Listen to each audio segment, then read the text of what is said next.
because there were two conceits that our leadership class had when it came to globalization. The first is assuming that we can separate the making of things from the design of things. The idea of globalization was that rich countries would move further up the value chain while the poor countries made the simpler things. You would open an iPhone box and it would say designed in Cupertino, California. Now the implication, of course, is that it would be manufactured in Shenzhen or somewhere else. And yeah, some people might lose their jobs in manufacturing, but they could learn to design, or to use a very popular phrase, learn to code.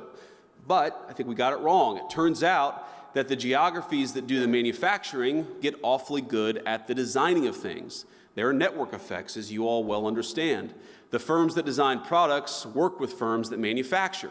They share intellectual property, they share best practices, and they even sometimes share critical employees.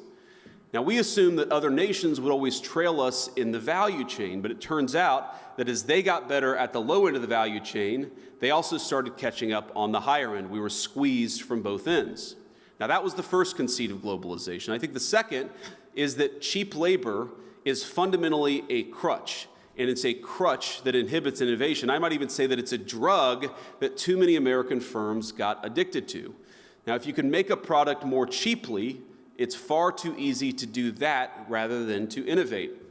And whether we were offshoring factories to cheap labor economies or importing cheap labor through our immigration system, cheap labor became the drug of Western economies. And I'd say that if you look in nearly every country from Canada to the UK that imported large amounts of cheap labor, you've seen productivity stagnate. I don't think that's not a total happenstance. I think that the connection is very direct.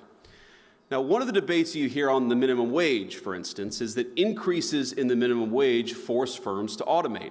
So a higher wage at McDonald's means more kiosks. And whatever your views on the wisdom of the minimum wage, I'm not going to comment on that here. Companies innovating in the absence of cheap labor is a good thing. I think most of you are not worried about getting cheaper and cheaper labor. You're worried about innovating, about building new things, about the old formulation of technology is doing more with less. You guys are all trying to do more with less every single day. And so I'd ask my friends, both on the tech optimist side and on the populist side, not to see the failure of the logic of globalization as a failure of innovation. Indeed, I'd say that globalization's hunger for cheap labor is a problem precisely because it's been bad for innovation. Both our working people, our populists, and our innovators gathered here today have the same enemy. And the solution, I believe, is American innovation.